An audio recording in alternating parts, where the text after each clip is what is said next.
Barchaga salom. Bugun sizlar bilan Els kitobining Intermediate passage'idan, demak, 8-darsni birgalikda ko'ramiz. Unda boshladik. The Jazz Age, jaz asri. Some of America's finest novelists began to write in the 1920s or the Jazz Age, as this decade is sometimes termed. Demak, eng yaxshi Amerika yozuvchilarining ba'zilari 1920-yilda yozishni boshladi yoki jaz davrida yozishni boshladi. Ya'ni bu 10 yillik, ba'zan shunday terminlanadi, shunday ataladi deb aytilyapti. Hop, decade uchun definition A'da turibdi. Older authors such as Theodore Dreiser and Ellen Glasgow were still writing, but new authors wrote with new attitudes and styles. Demak, oldingi yozuvchilar Theodore va Ellen oddiy uslubda yozishardi. Ammo yangi avtorlar judayam yangi tashabbuslar va uslublarda yozishgan deyilyapti. Most of the serious novelists critically analyzed American society and ways of life and tried to depict Americans as they really were. Demak, eng jiddiy roman yozuvchilarining ba'zilari Amerika jamiyati va hayot yo'lini judayam tanqidiy tahlil qilardi. Va ular doimo ular qanday bo'lsa shundayligicha asl holida tasvirlashga harakat qilgan deyilyapti. Bu yerda depict uchun be demak sinonim bo'la oladi. F. Scott Fitzgerald caught the restless spirit of the 1918s in his The Great Gatsby. Demak, Scott, demak 1920-yilning judayam notinch ruhini uning Buyuk Gatsby asarida tasvirladi deb aytilyapti. Hop, restless degan so'z bu yerda demak notinch. Demak, C bo'la oladi definition. Hop, Ernest Hemingway depicted war and disillusionment in his The Sun Also Rises and Farewell the Armies. Demak, Ernest Hemingway urushni, judayam ko'ngillar cho'kishini, umidsizlikni tasvirlagan. Uning qaysi asarlarida? Quyosh yana ko'tariladi, Alvido qirol asarlarida.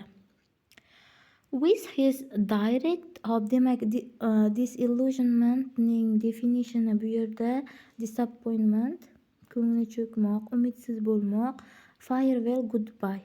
Hop, ya'ni goodbye uchun bu alvido, xayr degani bo'la oladi definition demak.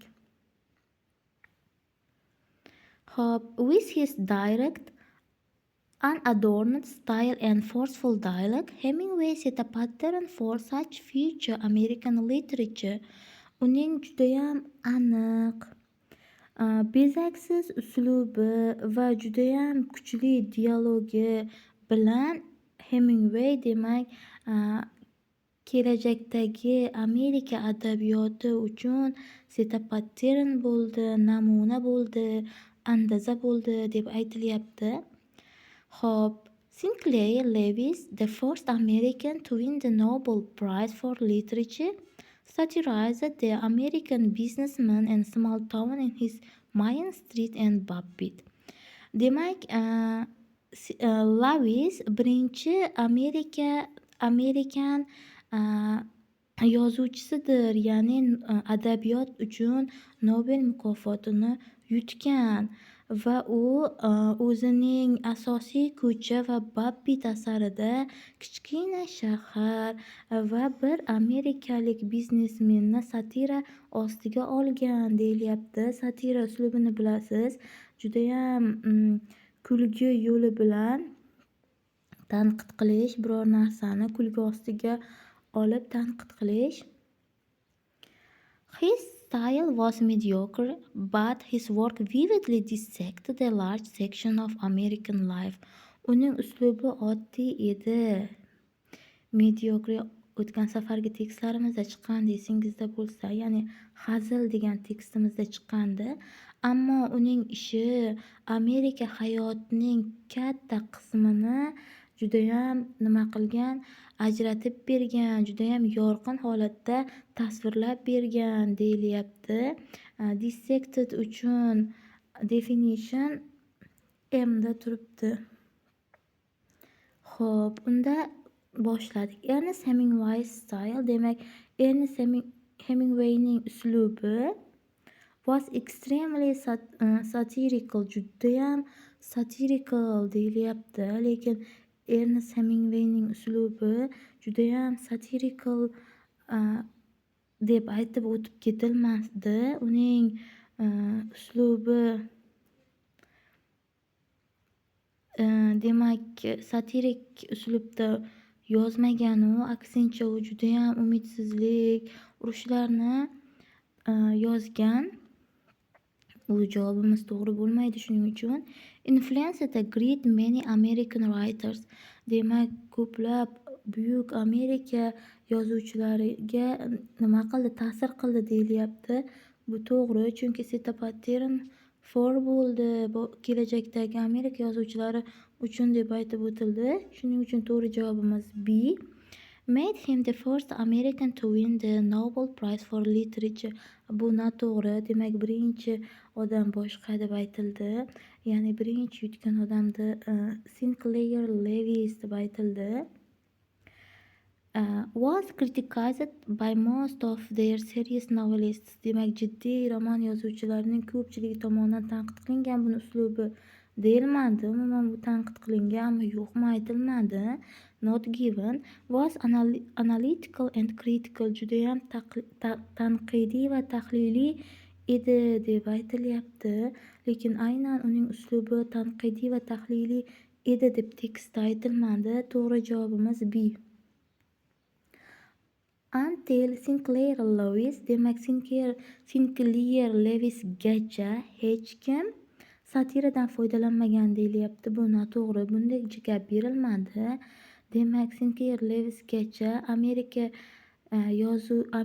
yozuvi judayam oddiy deb qaralgan deyilyapti. Lekin American writing haqida umuman aytilmadi. U oddiymi yoki judayam hashamdor, so'zga bo'y deb qaralganmi? The only successful writer was Ernest Hemingway. Faqatgina undan Lewisgacha yagona muvaffaqiyatli yozuvchi Ernest Hemingway edi deyilyapti. Bunday gap berilmadi tekstda. American life did not feature in novels. Umuman bu haqida ham aytilmadi. Demak, hech qaysi demak, Amerikan avtorlar demak Nobel adabiyot uchun Nobel mukofoti bilan taqdirlanmagan edi deb aytilyapti. To'g'ri bu javob. Demak, Lewisgacha hech kim taqdirlanmagan edi, chunki Lewis birinchi literature uchun taqdirlangan adabiyotchi bo'ldi, roman yozuvchisi bo'ldi deyildi. According to the passage, many authors of the jazz age, demak, jaz davrining ko'plab avtorlari tekstga ko'ra was disillusioned because of war. Urushdan judayam umidsizligi haqida aytilmadi. Ular umidsizmi, umidlimi? Received awards such as Nobel Prize for Literature. Demak, adabiyot uchun Nobel mukofotlarini judayam nimalarni taqdirlashlarini qabul qildi deyilyapti. Bu haqida ham aytilmadi. Aynan jaz age'dagi avtorlar olganligi haqida aytilmadi. Had a mediocre style.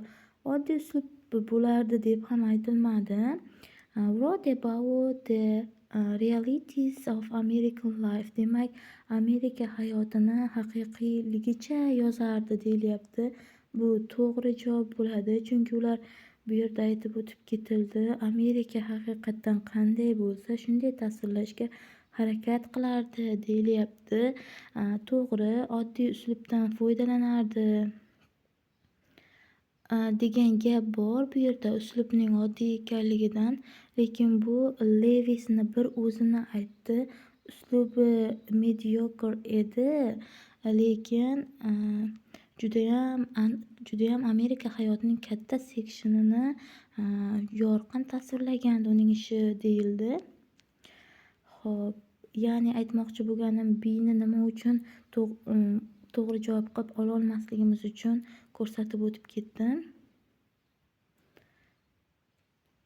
Uzr, buni aytmoqchi javob